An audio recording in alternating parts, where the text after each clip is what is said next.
சங்கீதம் 126 ஆரோகண சங்கீதம்.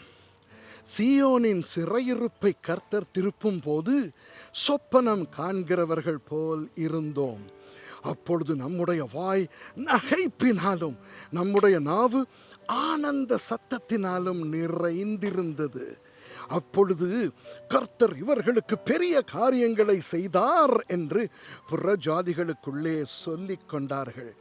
கர்த்தர் நமக்கு பெரிய காரியங்களை செய்தார். இது நிமித்தம் நாம் மகிழ்ந்திருக்கிறோம். கர்த்தாவே, தெற்கத்தி வெள்ளங்களை திருப்புவது போல எங்கள் சிறையிருப்பை திருப்பும். கண்ணீரோடே விதைக்கிறவர்கள் கம்பீரத்தோடே அறுப்பார்கள். அள்ளி தூவும் விதையை சுமக்கிறவன் அழுது கொண்டு போகிறான், ஆனாலும் தான் அறுத்த அரிகளை சுமந்து கொண்டு கம்பீரத்தோடே திரும்பி வருவான். ஆமேன்.